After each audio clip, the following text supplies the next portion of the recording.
Okay, written assignment number 3. This is a pretty, I'll call it a contained one. It's not real big, but I think it's super valuable. Your textbook talks about self-fulfilling prophecies. Self-fulfilling. This is important, you're the one that fulfills this prophecy. Prophecy is not a word we use very often. To prophesy, to predict, Nostradamus. Self-fulfilling prophecies are the idea that we have a predetermined idea about something, and because of that, we take action and end up actually making it happen. Here's a great example. You might go to a restaurant and your friend Kaylee said, "It's awful, it's terrible." You've never been there. You have no idea. You know nothing about it. You don't even know the name of it.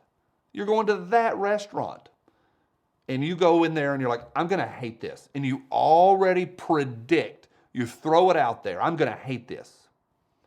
And then while you're there, you order something dumb, you give it no chance, you salt it up too much, you play on your phone, and the whole time you're like, "I know I'm going to hate this. I know I'm going to hate this. I know I'm going to hate this." And you do things at the restaurant to not even give it a try. You're rude to the waitress. You're rude to the server. You have a bad attitude the whole time. You get in the car and somebody calls and goes, "How was the restaurant?" And you're like, "I knew it would be awful."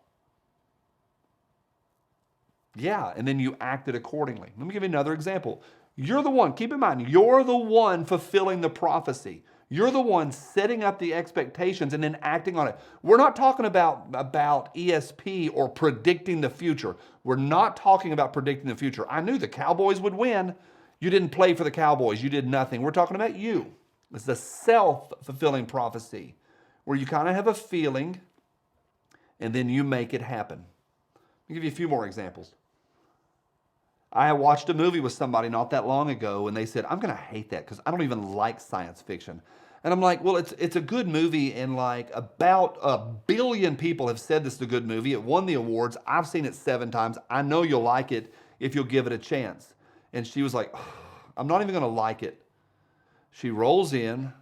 She's like, "I should have had coffee, but I didn't because I knew I wouldn't like the movie." And rolled in and made these decisions to sabotage her experience. Played on her phone the whole time, fell asleep, didn't even watch it, didn't listen. And then I heard her the next day go, "It was so dumb. It's such a dumb movie. I knew it would be." Did you? Or did you create this world and then act and put yourself in it? Imagine you're single, friend of yours sits you up with some guy or gal, whatever, whichever you like. And you go on this date and you're like, "I'm not going to like him. I'm not going to like him. I'm not going to like him." And instead of being excited, you show up, you haven't washed your hair or whatever, and you're looking sloppily do. And you sit and pick at your food, and the whole time you just play on your phone. And you don't look at him, you don't talk, you don't interact, you make a decision not to give your best. And then afterwards, somebody calls you and says, "Hey," Kaylee calls you, "What do you think? Did you like him?" "No, I knew I wouldn't." That's self-fulfilling prophecies. We all do it. We all do it. I've had so many students that are in a moment of honesty come into my public speaking classes, similar to this class, but public speaking, a little bit similar.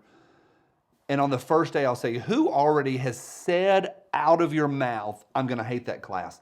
And there'll be 2, 3, 4, 5, 6, 7 in every class, every semester that raise their hand. They're like, "Oh my gosh, how'd you read my mind?" I was like, "Well, it's not my first time."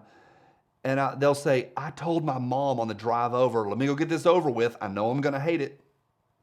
And they'll roll in, and if they don't give it a chance, they've already read the book by the cover.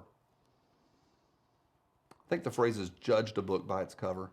They've judged the class by its title. And they roll in looking sloppily, sitting on the back row, playing on their phones, scratching and breathing, falling asleep, coming in late, leaving early, bad attitude, don't give it a chance, and guess what? They end up hating it. Or I've had students come in and they'll let that prophecy go and they'll decide to give it a chance and end up loving the course. I want to talk to you about self-fulfilling prophecies, and or have you talked to us about it? Do you ever do that? Do you ever make decisions based on a preconceived notion, a preconceived idea? Do you ever start a paper and go, I know I'm going to fail it? Yeah, you're going to fail it, and you knew you were going to fail it for the last 2 weeks, so you put it off until the end, and then you didn't actually work on it, and you're supposed to have 6 sources. You turned in 2, and it wasn't that great. You're supposed to do 6 pages. You turned in 4. Not enough sources. Sloppy. You didn't edit as well as you know that you could. You turn that garbage in, and you're like, I knew it. I knew she was going to give me a C. I knew I was going to fail. Yeah. Yeah. And then you acted on it. You ever done that? So talk to me about self-fulfilling prophecies. Have you pulled? We all have. The textbook says we all have. We all do it. So I'm not asking you if you've done it. I'm asking you when have you done it. So for this, type us out a paragraph, big paragraph. Talk to us about how you feel about self-fulfilling prophecies, about times and situations where you have done it, where you have preconceived notions and then acted on it. Talk about it. Have you changed? Do you need to change in this? How does this strike you? And then respond to 5 students. I think you know how it works by now. Can't wait to see what y'all have to say on self-fulfilling prophecies.